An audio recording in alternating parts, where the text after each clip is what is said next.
네, 안녕하세요. 원스파입니다. 오늘은 제가 저희 무한수 쇼핑몰에 있는 리뷰 3년치를 다 읽어봤는데요. 한참 읽어보면서 이제 사용자의 입장에서 무무왕 장단점을 한번 분석해보고 또 공급자로서 단점으로 지적하신 부분들 중에서 약간 오해를 좀 풀어 설명드려보려고 합니다. 자, 시작합니다. 여러분은 지금 무한수 전문 유튜브 채널 원스팜을 시청하고 계십니다. 먼저 장점입니다. 이 부분은 제가 처음 제품을 만들고 느끼고 생각했던 것과 크게 다르지 않았어요. 제가 연구하고 사용하면서 느꼈던 것들을 고객분들도 그대로 느끼시는 것 같습니다. 장점 첫 번째, 전기 소음이 없다. 물생활의 필수템이었던 여과기를 없애면서 24시간 나던 윙하는 모터 진동음이랄지 뽀글뽀글 물소리가 사라지고 어항이 인테리어 요소로서 완전한 조건을 갖추게 되었다는 의견이 많았습니다. 저도 3평도 안 되는 원룸에서 물생활을 했었기 때문에 무무왕에서 가장 좋았던 부분으로 소음이 없었던 것을 꼽았었어요. 특히 요새는 1인 가구가 늘면서 거실이 곧 침실인 경우도 많기 때문에 잠기 예민하신 분들은 잘 때 여과기를 끄고 자는 경우도 있다고 하더라고요. 사실 여과기를 껐다 켰다 하는 건 참 위험한 일입니다.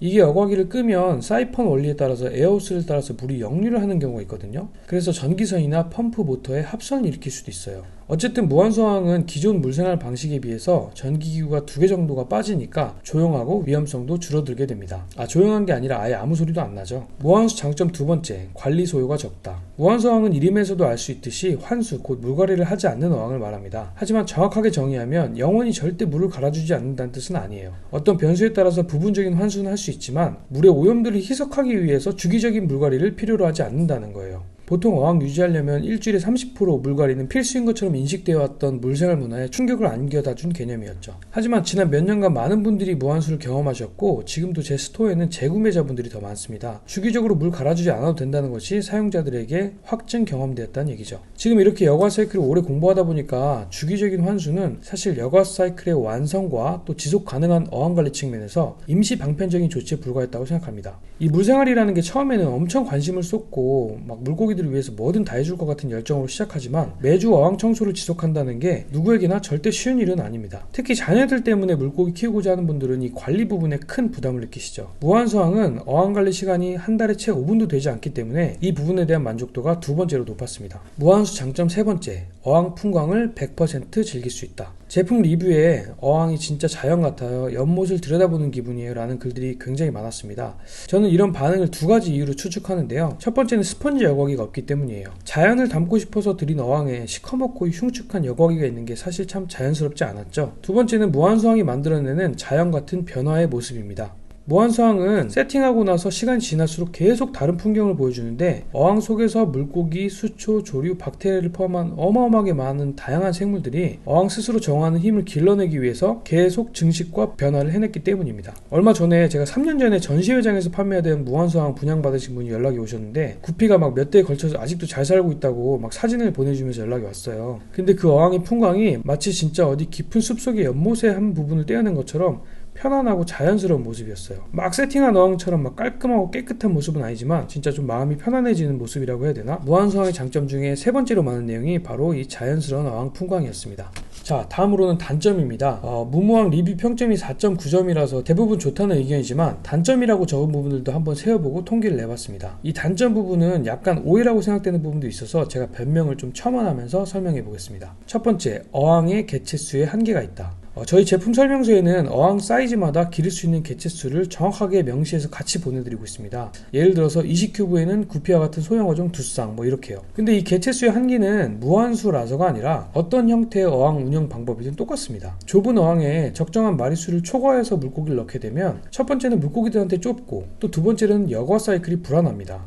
그래서 환수하면 키우면 되는 거 아니냐 하시는데 과밀로 환수하면서 키우는 거는 생물학적 여과 사이클은 무시하고 그냥 계속 물 갈아주면서 오염도를 희석시키겠다는 뜻입니다. 물론 그렇게도 할 수 있지만 물고기들은 계속 큰 폭으로 변하는 물의 성질에 스트레스를 받아야 되고 또 어쩌다 환수 주기를 놓쳐버리는 경우에는 물이 깨질 위험성이 많습니다. 제가 어항 사이즈별 개체수를 정하는 기준은 용존산소량인데요. 어항 사이즈마다 포화될 수 있는 용존산소량은 정해져 있고 아무리 환수하고 기포 발생이 틀어도 개체수를 과밀로 잡으면 용존산소량은 부족할 수밖에 없습니다. 산소량은 물고기들이 직접 호흡하는 생존 필수 수단이자 여과 사이클의 중추적인 역할이에요. 저는 무한소항이든 탱크항이든 무슨 항이든 적정 개체수를 지키는 것은 물고기와 어항을 위한 최소한이라고 생각합니다.